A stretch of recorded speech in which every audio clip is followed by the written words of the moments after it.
Hi everyone. Yeah, I will talk today about attacks on ATM machines and how to do the attack, even if you kind of try to protect value type your PIN, so you hide with the other hand your typing hand. So why did we consider this to be relevant? Well, today ATMs still represent the most used system for withdrawing cash. And for instance, in European Central Bank, it reported more than 11 billion cash withdrawals and transactions, European ATMs in 2019, and the number is just growing and growing. And while ATMs did, let's say, do a lot of improvements over a year, actually PINs, personal identification numbers, are still the most commonly used authentication method. And PIN mechanism is, of course, vulnerable to shoulder surfing attack. So, I don't know, you have a camera installed behind your back or something like that, and then someone sees when you type your PIN. And then to overcome this problem, people say, well, cover your typing hand with the other hand, and that will make the attack impossible to succeed. And even the ISO standard actually says PIN digits must not be displayed on the screen, and the duration of the type of feedback sound emitted must be the same for each key. That's why when you type your PIN, you see the fixed symbol like dot or star, and you will hear most likely a sound that is the same for all the PINs. So what's the threat model we assumed for our work? Well, we assumed, well, there will be an attacker. The attacker will try to guess the PIN from a victim, and victim will type PINs on generic ATMs, generic keypads. So we try to make it as realistic as possible, so the sound, the real keypads, and of course there will be a monitor so that when you are typing the PIN you can see everything, and of course the attacker will have somewhere camera positioned, and we do not make assumptions about the position of the camera or the type of a camera, only that it records in a visual range. And what we actually do is a side channel attack, where the side channel information is the information of your hand while doing the typing. And it's a profiling side channel attack, which means it consists of two phases. So first phase is the profiling phase or training phase, where you train a model, machine learning model. And second phase is the attack phase, where you use that model to hopefully guess the PIN. So how do we do the training? Well, the attacker needs to have a replica of ATM. And the replica does not need to be crazy faithful copy, but should be, let's say, relatively similar. And of course, keypad should be similar. And with that replica of ATM, the attacker will record many attempts of entering PIN.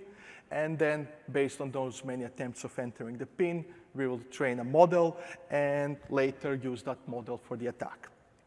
Of course, there is one kind of step more, which is the video recording, which for us was a bit different because we really needed to process the video, to cut the sequences based on time frames and things like that.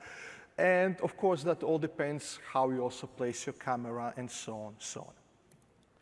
So for the attack itself, what do you need to do? Well, you need to retrieve the timestamp from the recorded video, and from that, you basically do the attack.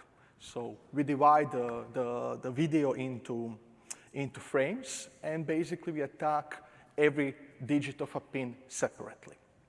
And to do the attack, we consider three possible scenarios. So what we call single PIN pad scenario, that would be kind of ideal setup where you know what kind of ATM you want to attack, and you bought exact replica of ATM or at least keypad, and you built your own ATM at home. Second one is PIN pad independent, which is a setup where you do not know the exact model of an ATM, or you want to attack many different ATMs, so you will do something generic and hope for the best. And third one is what we call mixed. Well, there you know what is the model, but you also say, well, let's make it a little bit more generic and add different models to work hopefully later for other attack setups. And this is just to show you differences between keypads. So while you can buy many different keypads on eBay or something like that, they are all relatively similar. The difference you can actually notice is the distance between the keys, or the height of a key or the pressure needed to press the key. But all in all, it looks very similar. How did we do the data collection? Well, this was honestly the most important part and most difficult part, because we did it in Corona time and we needed participants. So it took us a long time to get all the people one per day almost in a room to get the measurements. We got in the first setup 40 participants, in the second 18.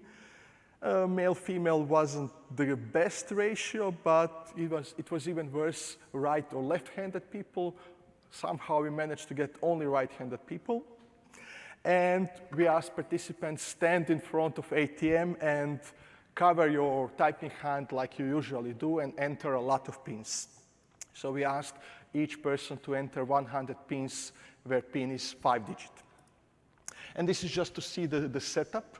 I can tell you in the picture looks better than in reality. This is actually just a monitor, and then this is a box built from old table, but dimension-wise, it's a good representation. And the only really real part is the keypad. Like I said, we bought it on eBay.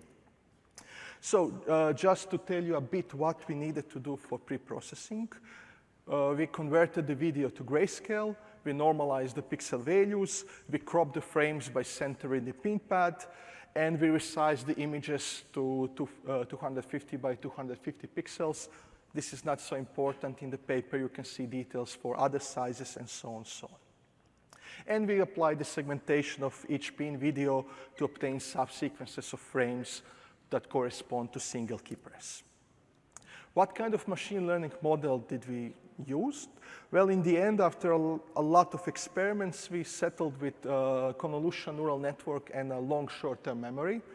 And with CNN, we basically do spatial feature extraction, and LSTM exploits the features to extract temporal patterns. And finally, at the end, for classification, we added MLP and softmax with 10 units because there is 10 digits.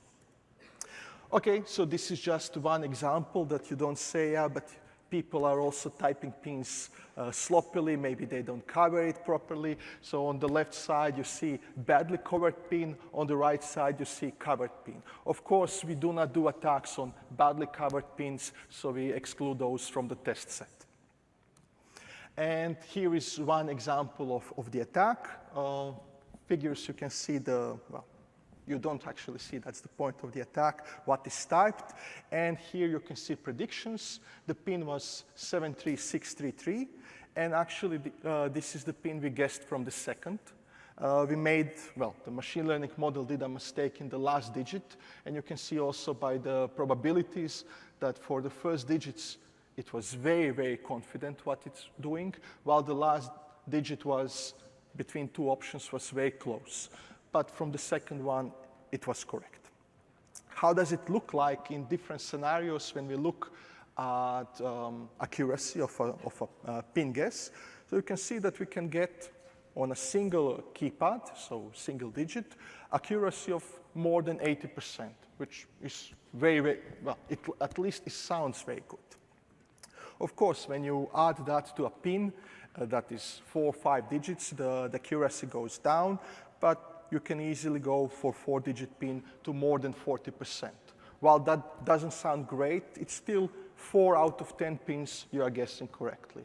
And why is this accuracy dropping so dramatically, let's say it like that? Because people are doing a lot of strange movements going from one digit to another. So it's not like you do the first digit and then you reposition clearly, but there are many things people do to make it faster. Okay, and then one could also say, yeah, but are these results very good, or are they very meaningful in the sense, can we just, since we have camera, can we just have a person looking at what is happening, and then the person will guess? And we tried that also with a user study.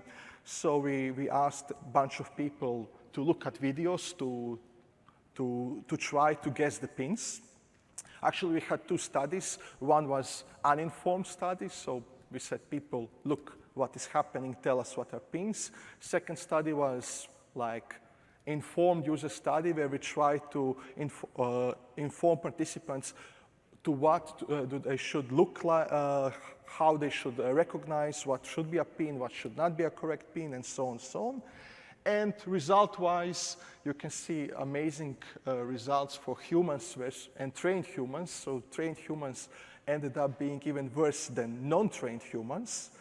We kind of assume this is happening because when we pointed people to what should look like, they were looking too much on those details and they kind of lost the bigger perspective.